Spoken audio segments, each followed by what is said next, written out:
और ना तो ज्ञान की चर्चा करेंगे कथा में, ना वैराग्य की, केवल कृष्ण की चर्चा करनी है, क्योंकि रुक्मणी जी सबसे आगे बैठ के सुनती हैं कथा। रुक्मणी जी की ऐसी स्थिति हो जाए कि जहां देखें वहां कृष्ण ही दिखाई दें, तभी ब्याह होगा ठाकुर जी का। ये बड़ी अंतरंग बात बताई है हमने आपको। नारद जी ने सैकड़ों वक्ताओं को कौंडिन्यपुर भेज दिया। अब सब वक्ता जाते हैं और जा जा करके ठाकुर जी की लीला सुनाते हैं। रुक्मणी जी सामने बैठ करके पहली कथा सुनी, अच्छा है, कृष्ण के रूप का वर्णन कर रहे थे। दूसरे वक्ता है, उन्होंने भी रूप का वर्णन किया। तीसरे वक्ता है, उन्होंने भी रूप का। चौथे वक्ता से तो रुक्मणी जी ने बोल दिया कुछ और भी सुना दीजिए।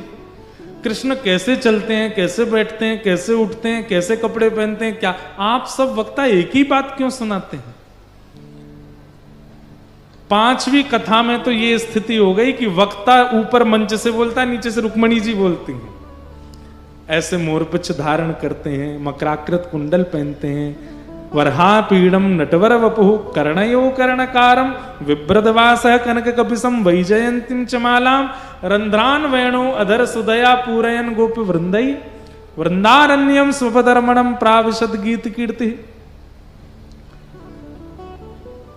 रुक्मणी जी सुन सुन करके ऐसी हो गई कि उनको अब श्री कृष्ण ही लगते हैं। अब वो कहीं मोर को देखती है ना, तो मोर देख करके पक्षी नहीं दिखता उनको, उनको लगता ओहो श्री कृष्ण यही तो पहनते हैं मुकुट में।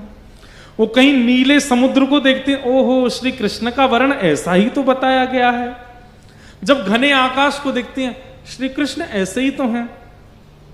जब किसी छोटे से बालक की नटखट लीला, अच्छा यशोदा मैया को श्री कृष्ण ऐसे ही तो, मतलब श्री रुक्मणी जी के चित्त में ऐसी स्थिति हो गई कि अब कृष्ण के अलावा कुछ और आता ही नहीं है।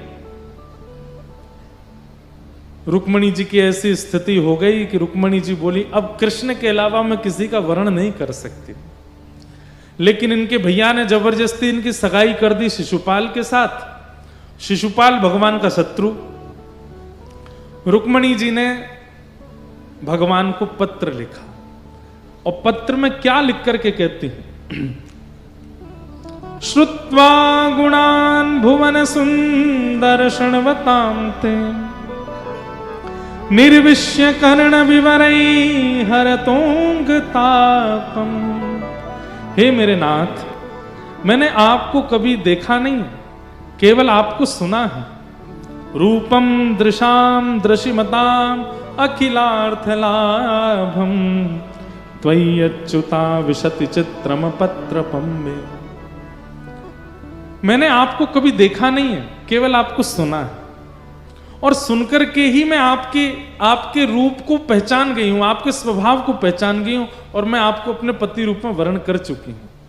पत्र लिखते लिखते रुक्मणी जी ने पत्र में यह भी अंकित कर दिया कि मैं लक्ष्मी हूं और आप नारायण हो। लक्ष्मी सिवाय नारायण की किसी और की दासी नहीं हो सकती, कृपा करके लक्ष्मी को स्वीकार करो। एक सुदेव नाम के ब्राह्मण के द्वारा रुक्मणी जी ने पत्र द्वारिका भिजवाया। भगवान सुबह सुबह ध्यान में बैठे थे, जैसे ही सुदेव ब्राह्मण आए, भगवान के चरणों में पत्र रखा। ठाकुर जी बोले क्या लाए हैं? बोले कि कौंडनपुर के राजा भीष्मक की पुत्री रुक्मणी जी का पत्र है। ठाकुर जी बोले पढ़ के सुनाओ। सुदेव ब्राह्मण बोले आपका निजी पत्र है, आप ही पढ़ लो। भगवान बोले हमारी कोई भी लीला निजी नहीं है, कथा वक्ता मंच से सब सुना देते हैं, हमारी कोई प्राइवेसी नहीं है, इसलिए बोल दो क्या लिखा है पत्र में, सुनाओ।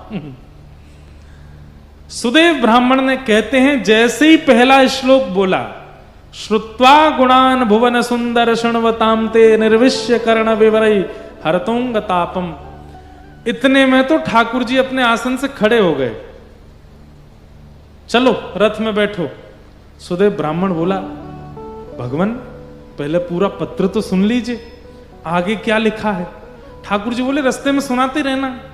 बोले अरे जान ना पहचान, आप सीधे ब्याह करने जा रहे हो, मुझसे पूछ तो लीजिए लड़की है कैसी, उसका रूप कैसा, नाक कैसी, आंख कैसी, कान कैसे, पिताजी कैसे। भगवान बोले देखो हमें अपनी गृहिणी में जो गुण चाहिए वो पहले श्लोक में ही लिखा है। क्या? उसको हमारी कथा से प्रीति होनी चाहिए, हमारी कथा से प्रेम यदि उसके अंदर है तो वो रूपवान भी होगी, वो गुणवान भी होगी, वो सेवावान भी होगी, उसके अंदर सारे गुण होंगे अगर कथा के प्रति रुचि है तो। और रुक्मणी ने अपने श्लोक, अपने पत्र में पहले लिख दिया, श्रुत्वा गुणान भुवन सुंदर शृण्वताम ते। इसलिए बाकी के गुण सब गौड़ हो गए हैं, सब सामान्य हो गए हैं, ये गुण सर्वोपरि है, हम उसको स्वीकार करने के लिए तैयार। सोचो, इतनी सारी रुक्मणी बैठे हैं यहां पर, पुरुष भी सब रुक्मणी है, मैं भी रुक्मणी हूं, पर हमें अभी तक स्वीकार क्यों नहीं किया है? क्योंकि कथा श्रवण के प्रति वैसी रुचि बनी नहीं है जैसी रुक्मणी जी की बन गई है।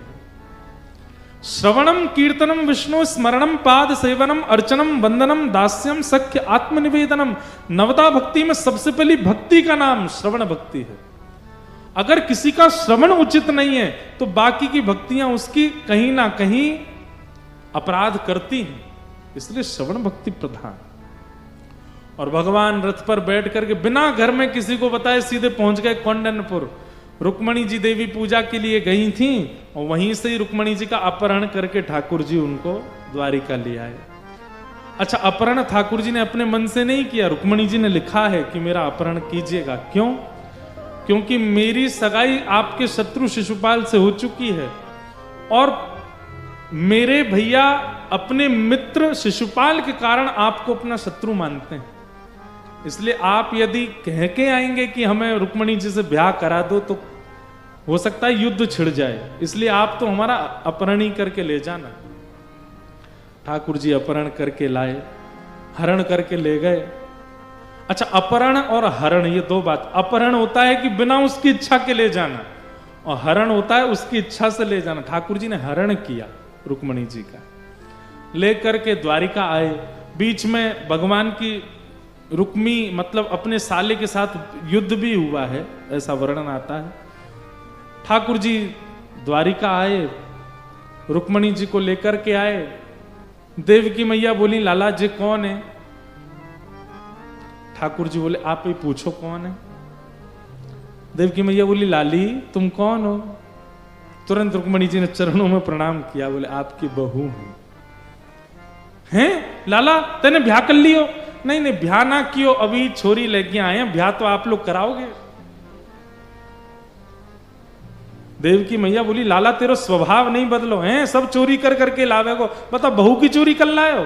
ये चोरी करके कौन ब्याह करे? मैया हमने चोरी ना करी है, जाने हमते पत्र में कही कि हमारा हरण करो, या हमारे लेके आए हैं।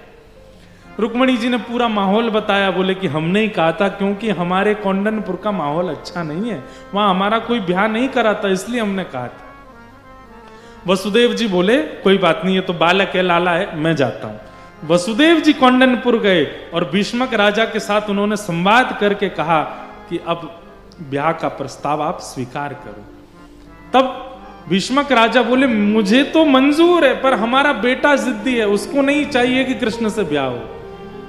तब भीष्मक राजा बोले कि अगर वसुदेव जी बोले, अगर पिताजी राजी हैं तो बेटा क्या कर सकता है, आप राजी हैं तो व्यवस्था कीजिए, हम बारात लेके आते हैं। रुक्मणी जी वापस कौंडन्यपुर आई और फिर ठाकुर जी की बारात आई। रुक्मणी जी ने पहले ही ठाकुर जी को बता दिया था कि हमारे यहां आपको कोई पसंद नहीं करता। ठाकुर जी बोले, क्यों? बोले, सब हमको यही कहते रहते हैं, तुमने कालिया से ब्याह करना है, अरे उसके 3 जगह से कमर टेढ़ी, उससे ब्याह करना है, अरे उसके पिताजी का पता नहीं है, कोई कहता वसुदेव जी का बेटा, कोई कहता नंद बाबा का बेटा, उसकी माता जी का पता नहीं है, राजाओं के डर के मारे समुद्र के बीच में नगरी द्वारिका बना करके रहता। लोग ऐसी ऐसी बात करते हैं आपके बारे में, इसलिए आप ज्यादा उम्मीद लेकर के मत आना कि ससुराल में आपकी बहुत पूछ होगी। ठाकुर जी बोले, यदि ससुराल में पूछ नहीं करवाई तो हमारा नाम भी कृष्ण नहीं, जाओ हम आ रहे हैं बारात लेके। ठाकुर जी ने ब्रह्मा जी को बुलाया, ब्रह्मा जी से बोले, तुम पूरी दुनिया बनाते हो, चलो हमारा श्रृंगार करो। ब्रह्मा जी बोले, श्रृंगार की वस्तु आपके मुख पर जाती घबराने लगती है, आप इतने सुंदर हैं नाथ, आपको क्या आवश्यकता है? बोले, फिर भी कर दो थोड़ा सा श्रृंगार। और श्री ठाकुर जी का श्रृंगार हुआ। सोचिए, जो मधुराधिपति अखिलम मधुरम, मधुराष्टकम कब लिखा गया पता है? ठाकुर जी गैया चरा करके लौट रहे हैं और पसीना मुख पर आए हुए हैं, यहां से कुछ बाल ठाकुर जी के ऐसे चिपके हुए हैं, यहां से कुछ केश ऐसे मुख पर आए हुए हैं। उस समय गायों की धूल उड़ उड़ करके मुख पर लग गई है। उस समय मधुराष्टकम लिखते हैं। अधरम मधुरम वदनम मधुरम चलितम मधुरम हसितम मधुरम मधुराधिपते अखिलम मधुरम। श्री शुकाचार्य जी महाराज वर्णन करते हैं, तम गो रजत छुरित कुंतल वद्द वरह वन्य प्रसून रुचिरे छड़चारुहासम। जो ऐसी अवस्था में इतने सुंदर लगते हैं, वो दुल्हा बन के कितने सुंदर लग रहे होंगे, सोचो। गैया की रज मुख पर लगी है तब तो गोपियां बेहोश हो जाती हैं इनको देख करके, ये जब दुल्हा बन के आए होंगे तो इनने क्या किया होगा। आहा, ठाकुर जी सेहरा पहन करके, बढ़िया अचकन पहन करके, और जैसे ही कौंडन्यपुर में प्रवेश किए, मुकुट धर सांवरे रे लाला। अटारियों पर सालियां खड़ी हैं ठाकुर जी की, और सब बेमन से स्वागत कर रहे हैं बारात का। क्यों? किसी को भी ठाकुर जी प्रिय नहीं है। अच्छा, बात ऐसी है, अभी तक ठाकुर जी को किसी ने देखा नहीं है, केवल सुना है कि वो काले हैं, वो टेढ़े हैं, वो ऐसे हैं, वो वैसे हैं। आज पहली बार देखने वाले हैं, तो भीड़ भी बहुत लगी है, और सब मन में सोच रहे हैं, बताओ ऐसी फूल सी लाली और काले को ब्याह रही है, टेढ़े को ब्याह रही है। तो ठाकुर जी बड़ी बड़ी खतरनाक सिचुएशन में बारात लेके गए।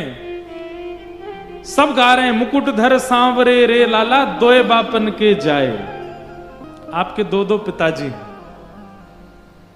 गाली देते हैं जब बारात आती है, तो अटारियों पर सब सारियां गाली दे रही थी ठाकुर जी को।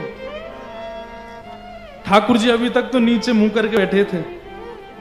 जैसे ही बिल्कुल मध्य बारात पहुंची, चारों तरफ कौंडन्यपुर की सभा है, तब ठाकुर जी ने नेक अपना मुख उठाया, और जैसे ही अपनी कटाक्ष तिरछी चितवन से जहां जहां देखते गए, वहीं वहीं सब घायल होते चले गए। और महाराज ऊपर अटारियों पर चढ़ी हुई सखियां कह रही हैं, मुकुट धर सांवरे रे लाला दोए बापन के जाए। गाली दे रही थी ठाकुर जी को। एक द्वारिका में बसे रे लाला दूजे गोकुल राय। दो दो पिताजी हैं इनके। ऐसे फिर आगे कहती हैं, इनकी दो मैया हैं, इनकी दो बहन हैं, दो बुआ हैं, गाली दे रही हैं। ठाकुर जी थोड़ी देर तो सुनते रहे। जैसे ही नजर उठा के ऊपर देखा ठाकुर जी ने, उनकी जीभ फिर गई ठाकुर जी का रूप माधुरी देख करके, और ठाकुर जी की जगह रुक्मणी जी के पिताजी को गाली देने लग गई सबरी।